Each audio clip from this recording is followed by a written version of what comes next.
ನನ್ನ ನೆಚ್ಚಿನ ನಾಯಕರುಗಳು, ನನ್ನ ನೆಚ್ಚಿನ ಗುರುಗಳಾದಂಥ ಎಸ್ ಶ್ರೀನಾಥಣ್ಣವರಿಗೆ ನಮ್ಮೆಲ್ಲರ ಪರವಾಗಿ ಅವರಿಗೆ ಹುಟ್ಟುಹಬ್ಬದ ಆರ್ಥಿಕ ಶುಭಾಶಯಗಳನ್ನು ಹೇಳೋಕ್ಕೆ ಎಲ್ಲರಿಗೂ ನಮ್ಮ ಜನಗಳ ಪರವಾಗಿ ಹಾಗೂ ನಮ್ಮ ಎಲ್ಲ ಕಾಂಗ್ರೆಸ್ ಕಾರ್ಯಕರ್ತರ ಎಲ್ಲ ಪಕ್ಷದ ಕಾರ್ಯಕರ್ತರ ಪರವಾಗಿ ನಾನು ಅವರಿಗೆ ಶುಭಾಶಯಗಳನ್ನ ಹೇಳೋಕ್ಕೆ ನಾನು ಈ ಸಂದರ್ಭದಲ್ಲಿ ಇಷ್ಟಪಡ್ತೀನಿ.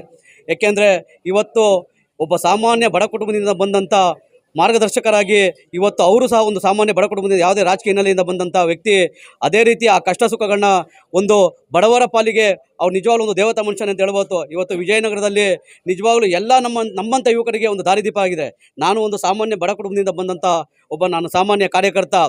ನನ್ನನ್ನು ಇವತ್ತು ರಾಜ್ಯ ಮಟ್ಟದಲ್ಲಿ ಗುರುತಿಸಿ ಇವತ್ತು ಸಾವಿರಾರು ಜನಗಳು ಇವತ್ತು ನಿಮ್ಮಂಥ ಸ್ನೇಹಿತರುಗಳಿಗೆ ನಾನು ಒಂದು ಪ್ರೀತಿ ವಿಶ್ವಾಸ ಗಳಿಸಿದ್ದೀನಿ ಅಂದರೆ ಅದಕ್ಕೆ ಮುಖ್ಯವಾಗಿ ನನ್ನ ಗುರುಗಳಾದಂಥ ಶ್ರೀನಾಥಣ್ಣನೇ ಕಾರಣ. ಏಕೆಂದರೆ ಇವತ್ತು ನಿಜವಾಗ್ಲೂ ಒಂದು ಅದ್ಭುತವಾದ ದಿನ ಅಂತ ನನಗೆ ಇವತ್ತು ಅನಿಸುತ್ತೆ. ಏಕೆಂದರೆ ಇವತ್ತು ಅವರ ಬರ್ತಡೇ 9/9/2025. ಅವರ ಏನು 14-15 ವರ್ಷಗಳ ವನವಾಸಗಳ ಏನು ಇವತ್ತು ಅವ್ರ 15 ವರ್ಷಗಳ ಅವರು ಸತತ್ವ ವನವಾಸ ಪಟ್ಟು ಇವತ್ತು ಟೋಟಲ್ ಆಗಿ ಎಲ್ಲ 9 ಬರುತ್ತೆ.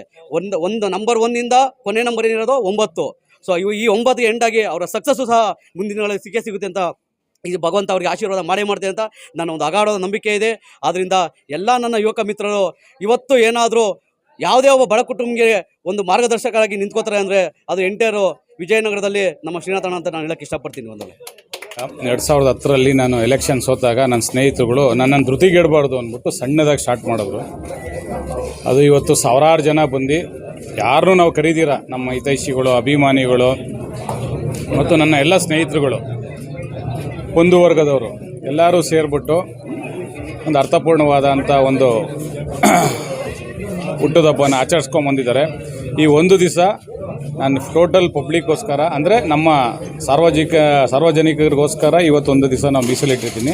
ಯಾವುದೇ ಏನೇ ಕಾರ್ಯಕ್ರಮ ಇದ್ರೂ 9ನೇ ತಾರೀಕು ನಾನು ಎಲ್ಲೂ ಹೋಗ್ದಿರ ನನಗೆ ಪ್ರತ್ಯಕ್ಷವಾಗಿ ಪರೋಕ್ಷವಾಗಿ ಸಾವಿರಾರು ಜನ ಮೊಬೈಲಲ್ಲಿರ್ಬೋದು, ಎಲೆಕ್ಟ್ರಾನಿಕಲ್ಲಿರ್ಬೋದು ಎಲ್ಲ ನನಗೆ ವಿಶ್ ಮಾಡ್ತಾರೆ. ಅವರೆಲ್ಲರಿಗೂ ಸದಾ ನಿಮಗೆ ಈ ಎಲ್ಲ ಒಂದು ಪ್ರೀತಿ ಪಾತ್ರನಾಗಿರೋದಕ್ಕೆ ನಿಮ್ಮ ಚಿರಋಣಿಯಾಗಿರ್ತೀನಿ ಅಂತ ಹೇಳಿ, ಇದೇ ಥರ ನಾನು ರಾಜಕಾರಣದಲ್ಲಿ ಅಧಿಕಾರ ಇರಲಿ ಅಧಿಕಾರ ಇಲ್ಲದೆ ಇರಲಿ ಏನು ನಾನು ಸರ್ವಿಸ್ ಮಾಡ್ಕೊಂಡು ಹೋಗ್ತಾ ಇದ್ದೀನಿ, ಆ ಸರ್ವೀಸ್ಗೆ ಎಲ್ಲೂ ಚ್ಯುತಿ ಬರದೇ ಇದ್ದಂಗೆ ಆ ಭಗವಂತ ನನಗೆ ಆಶೀರ್ವಾದ ಮಾಡಿದ್ರೆ ಅಷ್ಟೇ ಸಾಕು. ಅದೇ ಎಲ್ಲದಕ್ಕಿಂತ ದೊಡ್ಡ ಅಧಿಕಾರ ಅಂತ ನಾನು ಅಂದ್ಕೊಂಡಿದ್ದೀನಿ. ಸರ್, ಈಗ ಗ್ರೇಟರ್ ಬೆಂಗಳೂರು ಅಥಾರಿಟಿ 5 ಭಾಗಗಳ ಅಭಿಪ್ರಾಯ ಗ್ರೇಟರ್ ಬೆಂಗಳೂರನ್ನ ಮುಂದಕ್ಕೆ ಒಳ್ಳೆಯಾಗೋ ದೃಷ್ಟಿ ಇಟ್ಟುಕೊಂಡು ನಮ್ಮ ಸನ್ಮಾನ್ಯ ಸಿದ್ದರಾಮಯ್ಯನವರು ಮತ್ತು ಡಿ ಕೆ ಶಿವಕುಮಾರ್ ಅವರು ದೂರದೃಷ್ಟಿ ಬೆಂಗಳೂರಲ್ಲಿ ವಲಸಿಗರು ಜಾಸ್ತಿ ಆಗಿದ್ದಾರೆ, ಅವರಿಗೆಲ್ಲ ಫೆಸಿಲಿಟೀಸ್ ಕೊಡಬೇಕು. ಜೊತೆ ಒಳಗಡೆ ನಮ್ಮ ಲೋಕಲಲ್ಲಿರುವಂಥ 7 ಕೋಟಿ ಕನ್ನಡಿಗರಿಗೂ ನಾವು ಒಂದು ಅವ್ರಿಗೆ ಫೆಸಿಲಿಟೀಸು ಪರ್ಫೆಕ್ಟಾಗಿ ಕೊಡಬೇಕು ಅನ್ನೋ ಒಂದು ಕಾರಣ ದೃಷ್ಟಿ ಇಟ್ಕೊಂಡು ಮಾಡಿದ್ದಾರೆ. ಇದು ಎಲೆಕ್ಷನ್ ಲೇಟ್ ಆಗಿರ್ಬೋದು, ಬಟ್ ಗ್ರೇಟರ್ ಬೆಂಗಳೂರು ನಮ್ಮ ಬೆಂಗಳೂರು ಸಿಟಿಗಂತೂ ಒಳ್ಳೆಯದಾಗುತ್ತೆ. ಅದೆಲ್ಲ ಏನಿಲ್ಲ, ಇವಾಗ ನನಗೆ ಬಂದಿದ್ದೀರಾ, ತಾವೆಲ್ಲ ಆರೈಕೆ ಮಾಡಿದ್ದೀರಾ, ಅದಕ್ಕೆ ನಾನು ಯಾವಾಗಲೂ ಚಿರಋಣಿ ಆಗಿರ್ತೀನಿ.